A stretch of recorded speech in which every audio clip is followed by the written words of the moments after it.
శారీస్ ప్రతి 10,000 రూపాయల కొనుగోలుపై ఒక గోల్డ్ కాయిన్ ఉచితం. నా నెక్స్ట్ ప్రశ్న అదే, యాక్చువల్గా మీకు ఫ్లైట్స్ అంటే ఎందుకు భయం అని, అదే ఇదేనా కారణం? అంటే అది ఫ్లైట్ యాక్సిడెంట్ జరిగిందండి. అది జరిగినప్పుడు నేను ఉన్నాను, ఫ్లైట్ యాక్సిడెంట్ ఉన్నాను.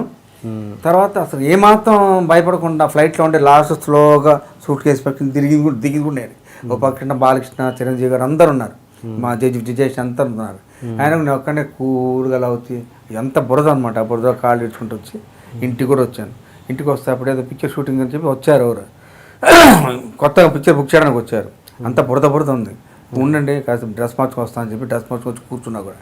అంతవరకు నేను టెన్షను. చలపతిరావు, తర్వాత రమా మూవీస్ నాగేశ్వరరావు గారు, వీళ్ళందరూ వచ్చి బొకేస్ తీసుకొని వచ్చేసరికి భయపడ్డాను. ఓ ఇంత భయంకర యాక్సిడెంట్ జరిగింది, ఈ యాక్సిడెంట్లో తను భయపడ్డా. అప్పుడు స్టార్ట్ అయింది నా భయం. ముందు లేని భయం, యాక్సిడెంట్ చేసినప్పుడు లేని భయం అప్పుడు అనిపించింది అనమాట. ఆ తర్వాత కొంతకాలం ఫీలింగ్ ఉండటం వల్ల అవాయిడ్ చేస్తాను కొంతకాలం ఫ్లైట్. ఆ తర్వాత మన ఎంఎస్ రెడ్డి గారు ఫ్లైట్లో కనపడి, సుధాకర్ నువ్వు ఆ మధ్యలో ఎందుకు ఫ్లైట్ ఎక్కలేదంటే ఇట్లా జరిగిందండి అంటే చెప్పాడమంట ఆయన. ఫిలాసఫీ మొత్తం చెప్పి ఏ మాత్రం భయపడకూడదురా అని చెప్పి అప్పటి నుంచి మళ్ళీ ఫ్లైట్ ఎక్కడ స్టార్ట్ చేశాను. ఫ్లైట్లో జోకులు వేయడం అన్ని మామూలు. ఏంటి సార్ మీకు ఎంఎస్ రెడ్డి గారు చెప్పిన ఫిలాసఫీ? ఎంఎస్ రెడ్డి గారు అంటే నాకు చాలా ఇష్టం అండి.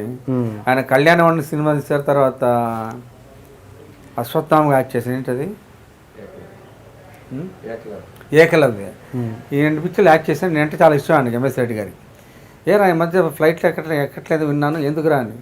ఇది కొంచెం భయం వేసింది బాబాయ్ అంటాను. బాబాయ్ నాకు మళ్ళీ ఏదైనా యాక్సిడెంట్ అవుద్దామని అంటే, ఒరే యాక్సిడెంట్ ఏమైనా చచ్చిపోతారనుకుంటే ఎప్పుడైనా చచ్చిపోతా ఏమైనా జరుగుతురా, దాని గురించి నువ్వు 100 ఏళ్ళు బతుకుతాను ఆయన, ఏ ప్రాబ్లం లేదు, నువ్వు చక్కగా యాక్ట్ చేయరా బాబు, నీ కామెడీ అంటే నాకు ఇష్టం అన్నాడు ఆయన. అప్పటి నుంచి మళ్ళీ కంట్రోల్ చేయడం స్టార్ట్ అయినాడు. ఇంకా ఫ్లైట్ ఎక్కినప్పుడు ఏ మాత్రం బెరుకు ఉండేది కదా ఇక నాకు. ఓకే, అంత ఇది కాను. అంటే మీరు ఆ టైంలో సపోజ్ ఏదైనా ఫారెన్ షూటింగ్స్ అంతా కూడా అవాయిడ్ చేసేవాళ్ళ ఇట్లా? మనం అవాయిడ్ చేసేవాడు కదా, మరి ఫారెన్ షూటింగ్ వస్తే డెఫినెట్ అవాయిడ్ చేసేవాడు. ఆ తర్వాత మరి భద్రాచలం యాక్ట్ చేశాను. అది ఇన్సిడెంట్ అయిపోయిన తర్వాత ఫ్లైట్ చాలా పిక్చర్ ఫ్లైట్ ఎక్కాను. అలా మీరు మంచి మంచి క్యారెక్టర్స్ మిస్ చేసుకున్న సందర్భాలనే ఏమన్నా మంచి క్యారెక్టర్స్ మిస్ అయిపోయినాయి అలా ఫ్లైట్ వల్ల అన్నవి ఉన్నాయా? ఏమీ లేవు. ఆ తర్వాత చాలా చాలా తక్కువ కాలంలో మరి రికవర్ అయ్యాను కాబట్టి దాని గురించి ఆలోచించలేదు కాబట్టి తర్వాత కంటిన్యూస్గా చాలా పిక్చర్లు చేశాను. ఓకే ఓకే, బొంబాయి పీడి కానివ్వండి, ఇంకోటి చాలా పిక్చర్లు చేశాను సార్. ఇంకోటి సార్, మీరు తమిళ్లో చేస్తున్న మొదటి సినిమాకు రెండో సినిమా నాకు అంత గుర్తు తెలియదు, కానీ రాధిక గారితో చేస్తున్నప్పుడు, భారతీరాజు గారి సినిమా చేస్తున్నప్పుడు ఒక షాట్లో మీరు రాధిక గారు రన్నింగ్ చేసుకుంటూ వస్తారు, మీరు ఆవిడని ఎత్తుకుంటే మీ గోళ్ళు గుచ్చుకున్నాయి, రాధిక మిమ్మల్ని కొట్టింది. అవును, నిజమేనా? నిజమే. అది ఎలా జరిగిందంటే ఫస్ట్ పిక్చర్ కళ్యాణ్, అది కిడకే పోవడం ఫస్ట్ పిక్చర్ అండి. 2 రోజులు ఖాళీ కూర్చోబెట్టాను మేటిపాలెంలో. 2 రోజులు ఏంటో ఇప్పుడు నాకు ఎప్పుడు షూటింగ్ అనుకుంటుండేవాడు. 3వ తర్వాత షూటింగ్ స్టార్ట్ అయింది నాది. ఫస్ట్ షాట్ ఏంటంటే రాధికని అలా ఎత్తుకొని గాలిలో తిప్పేసి అలా పైకి ఎత్తానమాట. ఏం పైకి ఎత్తాను నేను అసలు ఎంఆర్ రాధా కూతురు అన్నారు. ఆ టెన్షన్ అందరు గొడవ చేసేవాడు డైరెక్టర్ గారు. వాళ్ళు నాన్న ఎంఆర్ రాధా చాలా ఇదిరా బాబు షూట్ చేశారంట, ఎంజీఆర్ని అట్లా అనేవాడు. నాకు ఆ భయం వేసి ఏం చేస్తాను అనుకోండి, ఇలా అన్నాను, చేతులు లంగాలోకి వెళ్ళిపోయాయి. ఫాట్ అని చెంపది కొట్టింది అనమాట. కళ్ళు తిరిగిపోయింది, ఏంటరా బాబా అనుకున్నాను. ఆ తర్వాత మళ్ళీ ఇంటిమేసి డెవలప్ అవడం కోసం మా ఇద్దరిని కలిసి సినిమాకి వెళ్ళామని చెప్పేవాడు, కలిసి డిన్నర్ చేయమని చెప్పేవాడు. అట్లా మళ్ళీ ఇంటిమేసి డెవలప్ అయిన తర్వాత ఆ పిక్చర్ కంప్లీట్ చేశారన్నమాట. అది 1 year ఆడేసింది అనుకుంటా. తర్వాత ఆ తర్వాత మళ్ళీ రాధి మంచి ఫ్రెండ్ అయింది, ప్రాబ్లమే లేదు.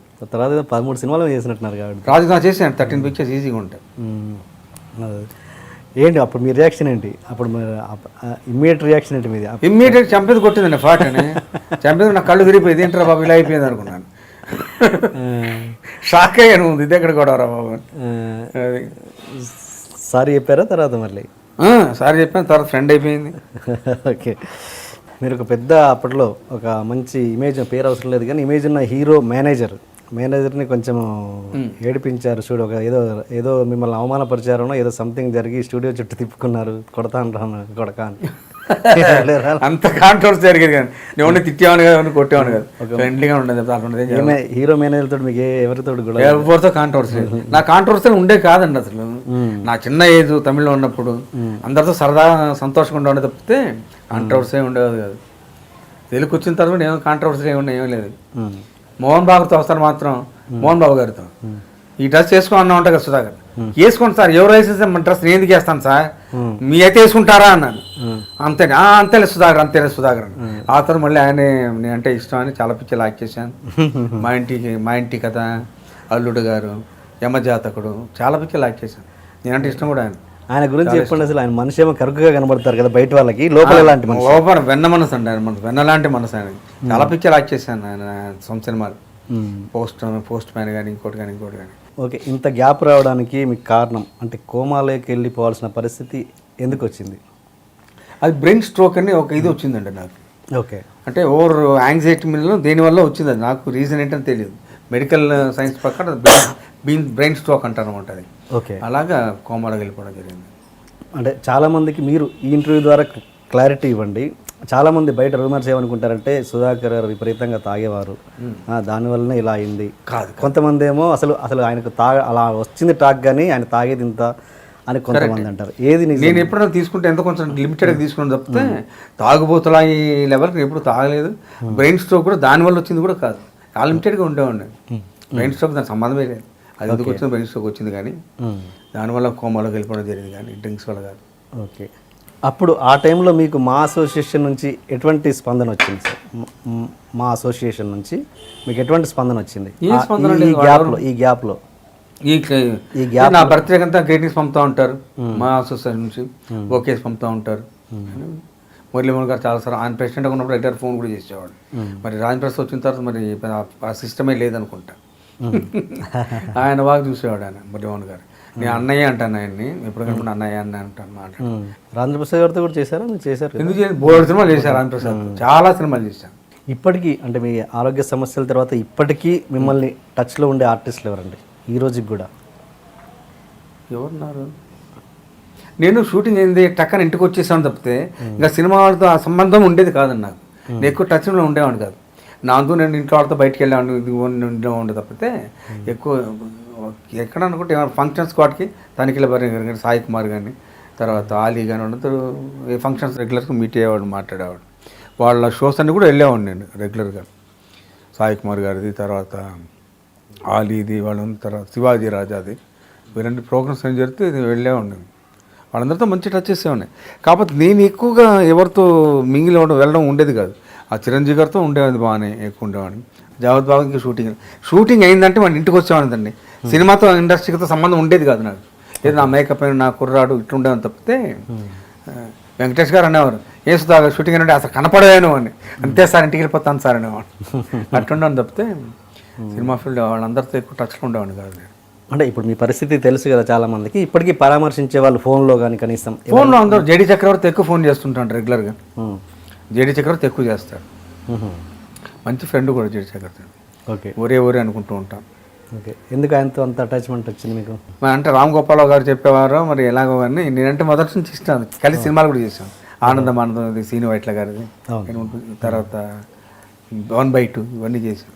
అవును, ఫంక్షన్ కూడా వెళ్ళారు 20 years సెలబ్రేషన్. వెళ్ళా కదా, వెళ్ళాను. And for more videos, please subscribe to iDream. Please subscribe to iDream. Please subscribe iDream. And please subscribe to iDream. For more videos, subscribe to iDream. please like, share and subscribe to the channel. Congratulations, iDream. Subscribe to iDream. Subscribe to iDream. So subscribe to iDream Media. iDream की iDream team अंदर की huge congratulations. Please subscribe iDream Media. Please subscribe to iDream. Subscribe iDream. Please subscribe to iDream. iDream అంటే నా కళల channel subscribe చేసుకున్న నోరు తిరుగుతలేదు, మీరైతే గంట గుర్తు కొట్టండి. For more such videos, please subscribe to iDream. Subscribe to iDream. Please subscribe to iDream. Please subscribe iDream Media. Please do subscribe to iDream. Please subscribe to iDream Media. For best entertainment and information, please subscribe iDream. And don't forget to subscribe to iDream.